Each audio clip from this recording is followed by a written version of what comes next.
ராம் ராம். ஆத்ம பக்தி சேனல் சார்பாக உங்கள் ராமச்சந்திராவின் பணிவான வணக்கங்கள். 108 திவ்ய தேசங்கள் வரிசையில் இன்று நாம் காணவிருப்பது 51வது திவ்ய தேசம்.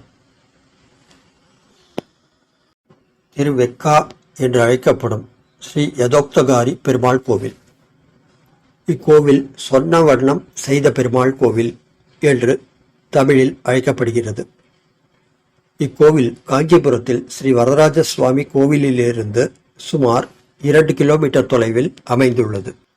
இக்கோவில் சோழர்கள் மற்றும் விஜயநகர மன்னர்களுக்கு பின் பல்லவர்களால் புனரமைக்கப்பட்டதாக நம்பப்படுகிறது. 5 நிலை ராஜகோபுரத்துடன் கிழக்கு நோக்கிய கம்பீரமான இந்த கோவிலின் முன்புறத்தில் பலிபீடம் மற்றும் துவஜஸ்தம்பம் அமைந்துள்ளன. ஆதிசேஷன் மீது தலை வைத்து மேற்கு நோக்கி சாய்ந்த நிலையில் மூலவ பெருமாள் இடதுபுறமாக மாறு சயனத்தில் காட்சி தருவது இந்த கோவிலின் சிறப்பு அம்சமாகும். அதாவது வலமிருந்து இடமாக மாறிய சயன கோலம். திருமகள் மூலவர் கால் அருகில் அமர்ந்த நிலையில் காட்சி தருகிறார். மூலவர் திருநாமம் யதோக்தகாரி, சொன்ன வண்ணம் செய்த பெருமாள். வேகா சேது, மேற்கே திருமுக மண்டலம், வலமிருந்து இடமாக மாறிய சயனக்கோலம். தாயார் கோமலவல்லி தாயார். விமானம் வேதசார விமானம். தீர்த்தம் பொய்கை புஷ்கரணி. பிரத்யக்ஷம் பிரம்மதேவர், பொய்கை ஆழ்வார், பூதத்தாழ்வார் மற்றும் கனிகண்ணன். மூலஸ்தானத்தில் ஸ்ரீ சொன்ன வண்ணம் செய்த பெருமாள் தாமரை பாதத்தில் சரஸ்வதி தேவி அமர்ந்திருப்பதை காணலாம். கோமலவல்லி தாயாருக்கு தனி சன்னதி அமைந்துள்ளது.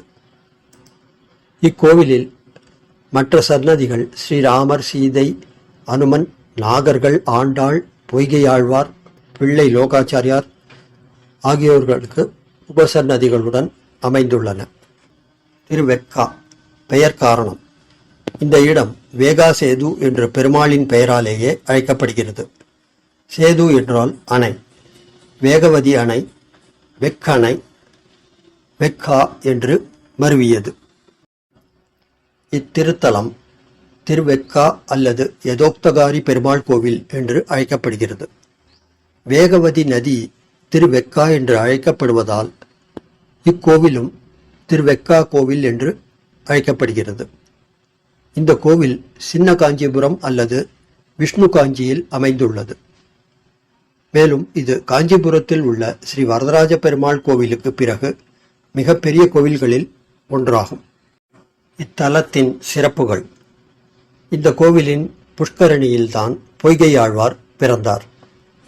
பொய்கை ஆழ்வார் இந்த கோவில் பிரதான நுழைவாயிலுக்கு வெளியே அமைந்துள்ள பொய்கை புஷ்கரணியில் ஒரு பொற்றாமரையில் அவதரித்ததால் அவருக்கு பொய்கை ஆழ்வார் என்ற திருநாமம் ஏற்பட்டது. இத்திருத்தலத்தில்தான் ஸ்ரீ மணவாள மாமுனிகள் ஓராண்டு காலம் ஸ்ரீபாஷ்ய காலட்சேபம் சாதித்தார். ஸ்தல புராணம். ஒருமுறை சரஸ்வதி தேவிக்கும் லட்சுமி தேவிக்கும் இடையே அவர்கள் இருவரில் யார் பெரியவர் என்ற வாக்குவாதம் ஏற்பட்டு பிரம்மதேவரை அணுகிய போது விஷ்ணுவின் பாதத்திலிருந்து உருவானதால் அவர்கள் இருவரையும் விட கங்கையே பெரியவள் என்று பிரம்மதேவர் பதிலளித்தார். இதை கேட்ட சரஸ்வதி தேவி பிரம்மதேவர் மீது கோபமடைந்து வேகவதி நதியாக தெற்கு திசையில் பாய்ந்து காஞ்சிபுரத்தில் பிரம்மதேவனின் யாகம் நடக்கும் இடத்தை நோக்கி பாய்ந்து அதை அழிக்க விரும்பினாள். ஆனால் ஸ்ரீமன் நாராயணன் ஆற்றின் குறுக்கே ஆதிசேஷன் மீது படுத்து நதியின் வேகத்தை தடுத்து நிறுத்தி அவளிடமிருந்து பிரம்மதேவனின் அஸ்வமேத யாகத்தை பாதுகாத்தார். இதன் காரணமாக இந்த பெருமாள் வேகா சேது என்று அழைக்கப்படுகிறார். இத்தலத்தின் புராண கதை. சுதர்சன சக்கரத்தின் அவதாரமான திருமழிசை ஆழ்வார் காஞ்சிபுரத்தில் வசித்து வந்தபோது மிகவும் வயதான ஒரு பெண்மணி தினமும் அவரது வீட்டை சுத்தம் செய்து அவருக்கு ஒரு சிறிய உதவி செய்து வந்தாள். அவள் தினமும் தனக்கு செய்து வரும் இந்த உதவியை கண்டு மகிழ்ந்த ஆழ்வார் தனது தெய்வீக சக்தியால் அவளை ஒரு அழகான பெண்மணியாக மாற்றினார். ஒரு நாள் காஞ்சிபுரம் ராஜ்யத்தை ஆண்ட மன்னர் பல்லவராயர் கோவிலுக்கு வந்தபொழுது அந்த பெண்மணியின் அழகை கண்டு வியந்து அவளை காதலிக்க ஆரம்பித்தார். அவளிடம் தனது விருப்பத்தை தெரிவித்தார். அவளும் சம்மதித்த பின்னர் இருவரும் திருமணம் செய்து கொண்டனர். அந்த பெண் மகாராணி ஆனாள். ஆண்டுகள் செல்ல செல்ல மன்னர் தான் வயதாகி வருவதை உணர்ந்தார்.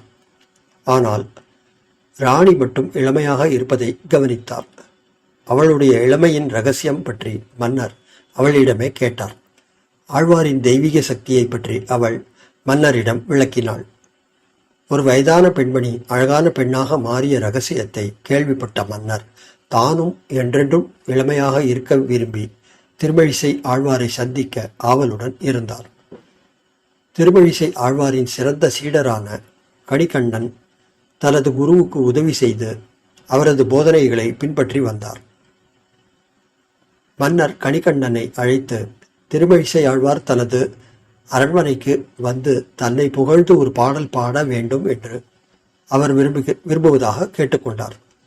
இதை கேட்ட கணிகண்ணன் திருமழிசை ஆழ்வாரின் வாயிலிருந்து வரும் அனைத்து பாடல்களுமே ஸ்ரீ வைகுண்டநாதனுடையது என்றும் அவர் அரண்மனைக்கு வந்து மன்னரை புகழ்ந்து ஒரு பாடல் பாடுவது சாத்தியமில்லை என்று கூறினார். தனது குருவை சந்திக்க விரும்பினால் அவர்தான் குருவின் ஆசிரமத்திற்கு வரவேண்டுமே தவிர ஆழ்வார் யாரையும் சந்திக்க ஒருபோதும் வெளியே வரமாட்டார் என்றும் தீர்மானமாக கூறிவிட்டான். இதை கேட்டதும் கணிகண்ணன் ஒரு நல்ல கவிஞர் என்பதை அறிந்திருந்த மன்னர் அவனுக்கு நிறைய தங்கம், வைரம், வெள்ளி பொருட்கள் போன்றவற்றை காட்டி தன்னை புகழ்ந்து ஒரு கவிதையாவது பாடச் சொன்னார். ஆனால் கணிகண்ணன் அதற்கும் மறுப்பு தெரிவித்து இறைவனை தவிர வேறு யாரையும் புகழ்ந்து எந்த பாடலையும் நான் பாட மாட்டேன் என்று உறுதியாக கூறிவிட்டான். இதை கேட்ட மன்னர் கோபமடைந்து அவனை உடனடியாக காஞ்சியை விட்டு வெளியேறும்படி உத்தரவிட்டார். கணிகண்ணன் திருமழிசை ஆழ்வாரிடம் சென்று அரண்மனையில் நடந்த விஷயங்கள் அனைத்தையும் விளக்கி காஞ்சிபுரத்திலிருந்து தாம் புறப்பட தயாராக இருப்பதாக கூறினான்.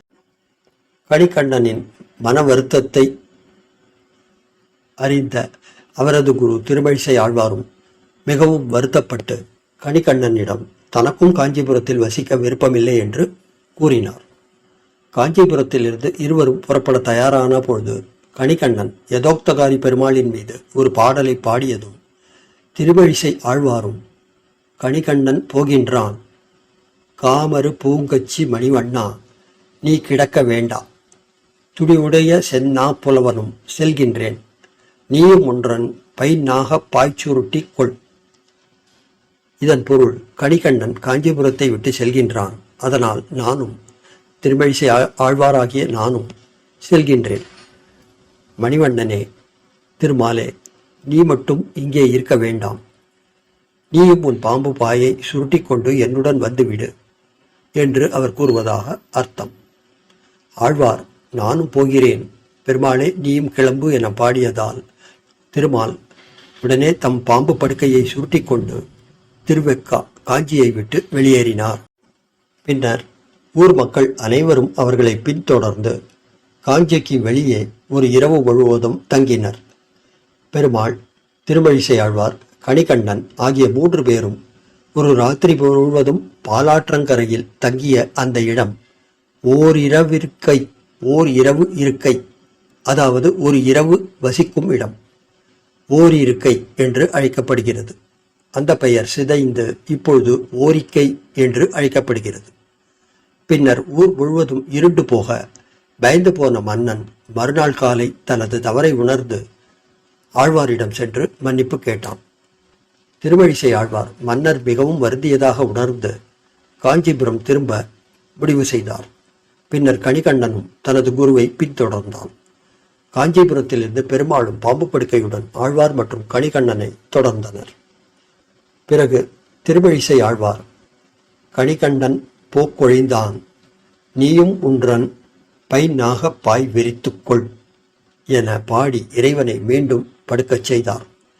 பாம்பு படுக்கையை விரித்த பின்பு ஆழ்வாரிடமிருந்து வேறெதுவும் ஆணை வருமோ என பயந்து எப்படி சயனிப்பது என்பதை மறந்து தலை மாற்றி படுத்துக்கொண்டார். சொன்ன வண்ணம் செய்த பெருமாள்.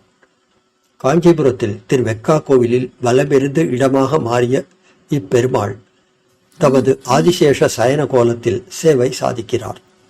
திருவெக்கா பெருமாள் ஒருமுறை தனது இருப்பிடத்தை விட்டு வெளியேறி திரும்பி வந்தார் என்பதற்கு இதுவே சான்றாகும். இதனால் தமது பக்தர் திருமழிசை ஆழ்வாரின் வார்த்தைகளுக்கு கீழ்ப்படிந்து அவர் சொன்னதை செய்ததால் இத்தல பெருமாளுக்கு சொன்ன வண்ணம் செய்த பெருமாள் என்று பெயர். தை மாதத்தில் திருமழிசை ஆழ்வாரின் பிறந்த நாளான மகம் நட்சத்திரத்தில் நடந்த நிகழ்வு இது. இந்த நிகழ்வின் நினைவாக ஒவ்வொரு ஆண்டும் தை மாதம் மகம் நட்சத்திரத்தன்று திருமழிசை ஆழ்வாருடன் யதோக்தகாரி பெருமாள் வேகவதி நதிக்கரைக்கு ஊர்வலமாக அழைத்துச் செல்லப்படுகிறார். இக்கோவிலின் திருவிழாக்கள்: ஸ்ரீ யதோக்தகாரி பெருமாளின் பிரம்மோற்சவம், வைகுண்ட ஏகாதசி, ஐப்பசி திருவோணம் ஆகியவை மிகவும் சிறப்பாக கொண்டாடப்படுகின்றன. மங்களாசாசனம்: திருமழிசை ஆழ்வார் 3 பாசுரங்கள், திருமங்கை ஆழ்வார் 6 பாசுரங்கள், பொய்கை ஆழ்வார் 1 பாசுரம், பேயாழ்வார் 4 பாசுரங்கள், நம்மாழ்வார் 1 பாசுரம், மொத்தம் 15 பாசுரங்கள். திருமங்கை ஆழ்வார் பாசுரம்: முளைக்கதிரை குறுங்குடியுள் முகிலை மூவா மூவுலகும் கடந்தப்பால் முதலாய் நின்ற அளப்பரிய ஆரமுதை அரங்கம் மேய அந்தணனை அந்தணர்த்தம் சிந்தையானை விளக்கொளியை மரகதத்தை திருத்தன்காவில் வெக்காவில் திருமாலை பாடக்கேட்டு வளர்த்ததனால் பயன் பெற்றேன் வருக என்று மடக்கிளியை கைகூப்பி வணங்கினாளே. திருநெடுந்தாண்டகம் 14, 2065வது பாடல். திருமழிசை ஆழ்வாரைப் போல நாமும் பெருமாளிடம் உண்மையான பக்தி செய்து வந்தால் பகவானின் கருணா கடாட்சத்தை நாமும் பெறுவோமாக. ராம் ராம் ராம்.